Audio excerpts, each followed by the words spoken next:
السلام علیکم ورحمۃ اللہ وبرکاتہ۔ ناظرین، ایک بار پھر قیامت کی نشانیاں لے کر آپ کے لیے حاضر ہیں، اور ہماری اس ویب سیریز کی آج کی جو ایپیسوڈ ہے وہ کچھ ہٹ کے ہے، کیونکہ آج ہم نے ایک قیامت کی نشانی کے بارے میں نہیں بلکہ ایک سے زائد حیرت انگیز نشانیوں کا ذکر کریں گے۔ یاد رہے کہ قیامت کی نشانیوں کو ایک تسلسل کے ساتھ ہم بیان کرتے جا رہے ہیں۔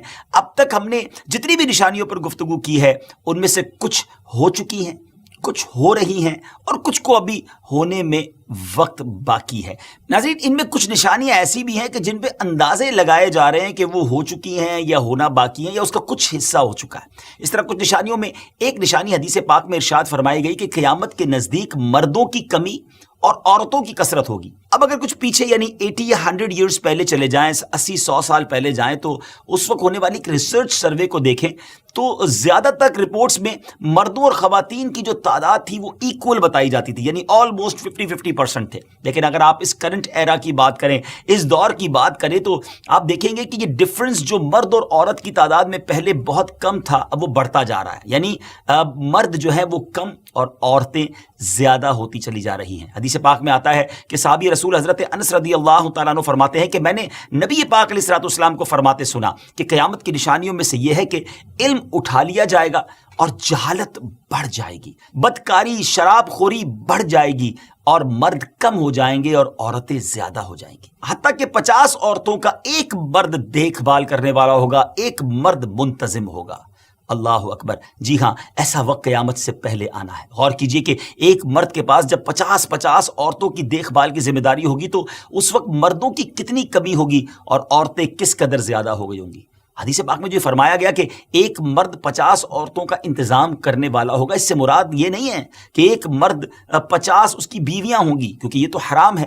اسلام میں تو 4 شادیاں جائز ہیں۔ اس کا ایک مطلب یہ بنتا ہے کہ خاندان میں اتنی عورتیں ہوں گی، والدہ، بچیاں، بہنیں اور خاندان کی دیگر خواتین ملا کر 50 ہوں گی، جس کو ٹیک کیئر کرنے والا ایک مرد ہوگا۔ اللہ اکبر! ہم اللہ کریم سے خیر کا سوال کرتے ہیں کہ رب کریم قرب قیامت کے فتنوں سے ہم سب کو محفوظ فرمائے۔ ڈیئر ویورز، اس کے علاوہ ایک اور بات آج کل ہم دیکھ رہے ہیں کہ آج کے دور میں سائنس کی ایجادات نے انسان کا بہت زیادہ جو ٹائم ہے وہ سیو کر لیا ہے، وقت بچا لیا ہے۔ پہلے زمانے میں ذرا غور کرتے ہیں کہ پکاتے ہوئے کتنا ٹائم لگتا تھا۔ پہلے چولہا جلانا پڑتا تو لکڑیاں جلانا پڑتی، ایک کپ چائے بنانا ہوتا تھا تو 1 گھنٹہ لگ جایا کرتا۔ مگر آج کے دور میں چولہے کو سٹارٹ کیا، چولہا جل گیا اور کچھ دیر میں چائے تیار ہو گئی، بلکہ اب تو مائکرو ویو کا زمانہ ہے، منٹوں میں کھانے تیار ہو جاتے ہیں جو کام گھنٹوں میں ہوا کرتے تھے۔ کتنا وقت سیو ہو گیا۔ پہلے سفر کی بات کریں تو سفر پیدل ہوتے تھے، گھوڑوں پر ہوتے تھے، کیملز پر یعنی اونٹوں پر ہوتے تھے، اور آج تو تیز رفتار سواریاں ہیں، سپر سونک ایئر کرافٹ ہیں،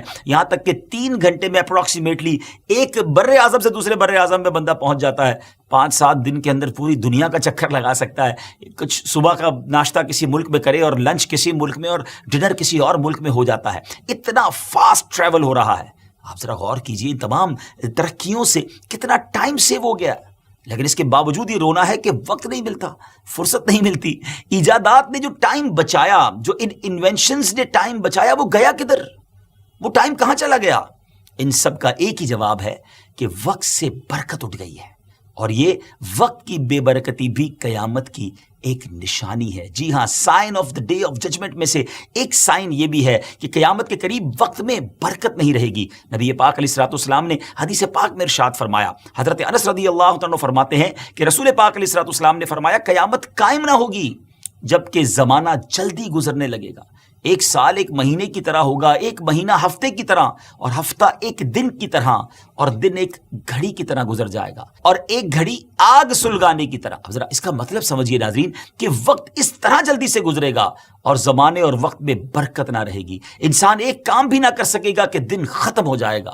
اس طرح لوگ مصیبتوں آفتوں میں ایسے مبتلا ہو جائیں گے کہ انہیں وقت کا گزرنا محسوس نہ ہوگا۔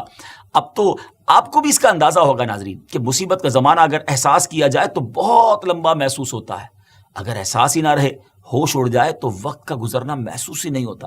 نبی پاک علیہ الصلوۃ والسلام کے فرمان سے یہ مراد ہے کہ اس زمانے میں لوگوں میں عیش و آرام بہت زیادہ ہوگا، اور عیش و آرام کا زمانہ کیسے گزرتا ہے اور کتنی جلدی جلدی گزرتا ہے یہ محسوس ہی نہیں ہوتا کہ کب گزر گیا۔ ناظرین، آپ ذرا غور کریں، یہ اگر ہم جتنے مجھے ویورز سن رہے ہیں، ہمیں 20 سال پرانی بات ایسا لگتا ہے کل کی بات ہے، 2-4 سال والی بات تو ایسا لگتا ہے کہ آج کل میں ہی ہوئی ہے. اتنا جلدی پتہ چلتا ہے کہ اتنے سال گزر گئے. ہمیں اپنے بچپن کی کوئی بات بتاتا ہے تو ہمیں فیل ہوتا ہے کہ یار یہ تو کل ہی کی بات ہے، لیکن وہ زمانہ گزرے عرصہ ہو گیا. علماء کرام فرماتے ہیں کہ قیامت کی یہ نشانی بھی ظاہر ہو رہی ہے کہ ہر شخص محسوس کرنے لگا ہے کہ دیکھتے ہی دیکھتے چٹ پٹ سال گزر جاتا ہے، اور اب سال میں اتنا کام ہی نہیں ہو پاتا جتنا پہلے 6 مہینے میں ہو جایا کرتا تھا. لوگوں کا کنوینئنس اور کمفرٹ تو آپ کے سامنے کہ کس قسم کا لائف سٹائل اور آرام کا سامان کر رکھا ہے ہم سب لوگوں نے. دنیا کی جس چھوٹی سے چھوٹی کمپنی یا بڑی سے بڑی کمپنی کو دیکھ لیں، سب کی ایک ہی دھن ہے اور ایک ہی ٹارگٹ ہے کہ کسی طرح کسٹمر کو کمفرٹ دیا جائے، کیونکہ ان کو بھی معلوم ہے کہ اب جو گاہک ہیں، کسٹمر ہیں، ان کو کمفرٹ ہی کی تلاش ہے. آج کل کئی قومیں ایسی ہیں جو پہلے تو بڑی غربت والی زندگی گزارتی تھی، اور اب ایسا لگتا ہے کہ لگژریز کی ریس لگی ہوئی ہے، ہر کوئی لگژریز میں آگے نکلنا چاہتا ہے. اس زمانے میں ان کا کمفرٹ کیا تھا؟ آرام دہ چیزیں نہیں ہوتی تھیں. ان میں سے بہت سو کو تو اچھے کپڑے اور اچھے جوتے پہننا بھی نصیب نہیں تھے. وہ قومیں سخت جان ہو کر زندگی گزار رہی تھی، مگر اب حالات اتنے مختلف ہو گئے، اپوزٹ ہو گئے. حدیث پاک میں فرمایا گیا نا، بلکہ اس حدیث میں قیامت کی نشانی فرمایا گیا کہ حضرت سیدنا ابو ہریرہ رضی اللہ عنہ بیان فرماتے ہیں کہ سید عالم علیہ الصلوۃ والسلام نے ارشاد فرمایا، قیامت کی نشانیوں میں سے یہ بھی ہے کہ تم ننگے بدن، ننگے پیر رہنے والوں اور بکریوں کے چرواہوں کو محلوں میں فخر کرتے دیکھو گے. ایک جگہ فرمایا کہ ذلیل لوگ جن کو تن کا کپڑا، پاؤں کی جوتیاں نصیب نہ تھیں، بڑے بڑے محلوں میں فخر کریں گے. یعنی دنیا میں ایسا انقلاب آئے گا کہ ذلیل لوگ عزت والے بن جائیں گے اور عزت والے لوگ ذلیل ہو جائیں گے، جیسا کہ آج دیکھا جاتا ہے. آج علم اور علماء کی قدر نہیں ہے، صرف پیسے کی قدر ہے. علم کی قدر اور علماء کی قدر بھی اس وقت ہوتی ہے جب خود علم ہو، ورنہ جو جاہل ہوتا ہے وہ کیسے علم کی عزت کر سکتا ہے. یہی وجہ ہے کہ آج علم کی قدر کم ہوتی جا رہی ہے. جن کے پاس علم ہے وہ اٹھتے چلے جا رہے ہیں، کیونکہ قیامت کی ایک نشانی یہ بھی ہے کہ قیامت کے قریب علم اٹھا لیا جائے گا. اس پر ہم پہلے بھی کافی بات کر چکے ہیں. یاد رکھیں کہ جو قوم، جو لوگ علم کی قدر نہیں کرتے، علم کو اس کا مقام نہیں دیتے، وہ ایک دن اپنا مقام کھو بیٹھتے ہیں. اس حوالے سے آئیے آپ کو ایک واقعہ سناتا ہوں. ایک دفعہ حضرت خلیفہ ہارون رشید مدینہ منورہ میں حاضر ہوئے اور انہیں یہ خبر پہنچی کہ سیدنا امام مالک رضی اللہ عنہ کے پاس احادیث کی موطا نامی کتاب ہے جو وہ لوگوں کو پڑھ کر سناتے ہیں. آپ نے اپنے وزیر کو امام مالک رضی اللہ عنہ کے پاس بھیجا کہ میرا سلام کہنا اور کہنا کہ وہ کتاب لے کر میرے پاس آ جائیں اور مجھے پڑھ کر سنائیں. تو جب اس وزیر نے آپ رضی اللہ عنہ کی خدمت میں حاضر ہو کر عرض کی تو امام مالک رحمۃ اللہ تعالی نے فرمایا کہ جاؤ خلیفہ کو میرا سلام کہو اور کہو علم کے پاس جانا پڑتا ہے، یہ خود کسی کے پاس نہیں آتا، اور علم حاصل کرنا پڑتا ہے، یہ خود حاصل نہیں ہوتا. اللہ اکبر. جو پیغام لینے والا تھا وہ خلیفہ ہارون رشید کے پاس آیا اور جب یہ بیان کیا تو آپ کے دربار میں اس وقت قاضی ابو یوسف بھی بیٹھے ہوئے تھے. وہ کہنے لگے، اے امیر المومنین، اہل عراق کو یہ بات پہنچ سکتی ہے کہ آپ نے امام مالک رضی اللہ عنہ کو حکم دیا مگر انہوں نے نافرمانی کی، لہٰذا آپ ان پر سختی کریں. ابھی یہ گفتگو چل رہی تھی کہ سیدنا امام مالک رضی اللہ عنہ تشریف لے آئے اور سلام کر کے بیٹھ گئے. خلیفہ ہارون رشید نے پوچھا کہ اے ابن عامر، میں نے آپ کو پیغام بھیجا اور آپ نے انکار کر دیا.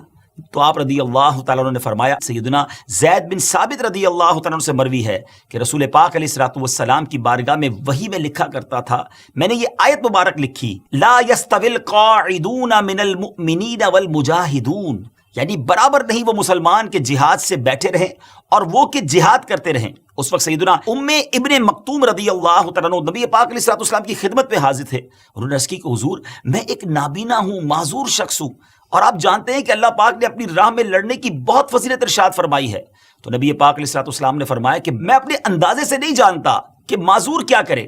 حضرت سیدنا زید بن ثابت رضی اللہ عنہ فرماتے ہیں کہ ابھی میرا قلم بھی خوش نہیں ہوا تھا لکھنے سے، یعنی میں لکھ ہی رہا تھا کہ نبی پاک علیہ الصلوۃ والسلام کی مبارک ران جو تھی وہ وحی کے بوجھ سے جو ہے وہ مجھ پر بھاری ہونے لگی، یعنی محسوس ہو گیا کہ نبی پاک پر وحی نازل ہو رہی ہے. اب نبی پاک علیہ الصلوۃ والسلام جب کچھ افاقہ ہوا تو فرمایا کہ اے زید اب لکھو غیر اولی الضرر، یعنی آیت مبارکہ کی ترتیب اب اس طرح ہو گئی، لا يستوي القاعدون من المؤمنین غیر اولی الضرر والمجاہدون فی سبیل اللہ باموالہم وانفسہم، یعنی برابر نہیں وہ مسلمان کہ بے عذر جہاد سے بیٹھ رہے اور وہ کہ راہ خدا میں اپنے مالوں اور جانوں سے جہاد کرتے رہیں. یعنی بے عذر جو تھا اس کی ریلیکسیشن آ گئی کہ وہ تو نابینا تھے. سبحان اللہ. تو اب پھر فرمایا حضرت امام مالک نے کہ اے امیر المومنین، جب ایک حرف کے لیے حضرت سیدنا جبریل علیہ الصلوۃ والسلام اور دیگر فرشتوں نے 5000 سال کی مسافت برداشت کی تو کیا مجھ پر اس کی عزت و جلالت کا پاس رکھنا ضروری نہیں؟ اور آپ کو اللہ عز و جل نے بلند مرتبہ عطا فرمایا ہے اور مسند خلافت پر فائز کیا ہے، بس آپ علم کا مرتبہ گھٹانے والے سب سے پہلے شخص نہ بنیں، ورنہ اللہ پاک آپ کی قدر و منزلت کو کم کر دے گا۔ راوی فرماتے ہیں کہ خلیفہ ہارون رشید اٹھے اور حضرت سیدنا امام مالک رضی اللہ تعالیٰ عنہ کے ساتھ ان کے گھر کی طرف چل پڑے۔ یعنی اب حالانکہ حضرت امام مالک ان کے دربار میں آ گئے تھے، مگر خلیفہ ہارون رشید علم سیکھنے کے لیے ان کے گھر کی طرف چل پڑے تاکہ آپ سے موطا سنیں۔ آپ نے خلیفہ کو اپنے ساتھ مسند پر بٹھایا۔ جب خلیفہ نے آپ سے موطا پڑھنے کا ارادہ کیا تو کہنے لگے مجھے پڑھ کر سنائیں۔ آپ رضی اللہ تعالیٰ عنہ امام مالک نے فرمایا اے خلیفۃ المسلمین، میں نے آج تک کسی کو پڑھ کر نہیں سنایا۔ ہارون رشید نے کہا کہ لوگ باہر چلے جائیں تو میں پڑھ کر سناتا ہوں۔ تو آپ رضی اللہ تعالیٰ نے فرمایا کہ جب خاص لوگوں کی وجہ سے عام لوگوں سے علم روک دیا جائے تو اللہ عز و جل خاص لوگوں کو بھی اس سے نفع نہ دے گا۔ پھر آپ رضی اللہ تعالیٰ نے فرمایا معن بن عیسیٰ کو پڑھ کر سناؤ۔ جب خلیفہ نے پڑھنا شروع کیا تو آپ رضی اللہ تعالیٰ نے فرمایا کہ اے امیر المومنین، میں نے اپنے ملک کے علماء کو دیکھا ہے کہ وہ علم کے لیے عاجزی کرنا پسند کرتے ہیں۔ یہ سن کر خلیفہ ہارون رشید مسند سے نیچے اترے اور آپ رضی اللہ تعالیٰ کے سامنے بیٹھ گئے۔ اللہ اکبر!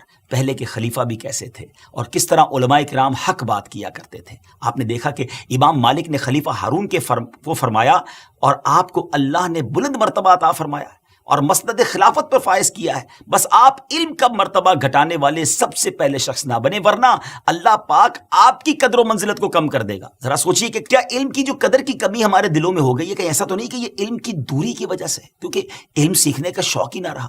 اگر جواب ہاں میں ہے تو جلدی کیجیے، علم حاصل کرنے میں جلدی کریں، کیونکہ اس کے اور بھی بڑے فضائل ہیں۔ سیدنا ابو درداء رضی اللہ تعالیٰ عنہ سے روایت ہے کہ علم کا ایک مسئلہ سیکھنا میرے نزدیک پوری رات قیام کرنے سے زیادہ پسندیدہ ہے۔ مزید فرماتے ہیں جو یہ کہے کہ علم کی جستجو میں رہنا جہاد نہیں، اس کی رائے اور عقل ناقص ہے۔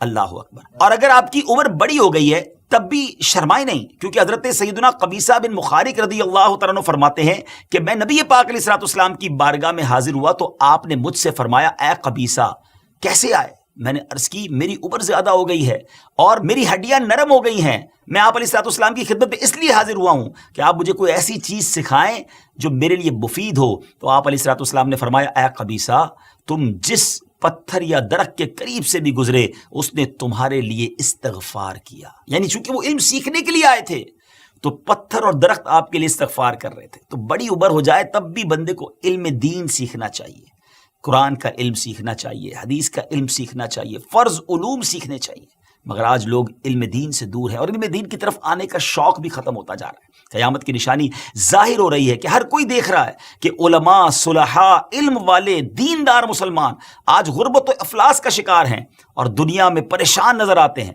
اور کئی پشتوں کے چور، ڈاکو، لچے، لفنگے، بدماش عیش و عشرت کی زندگی گزار رہے ہیں۔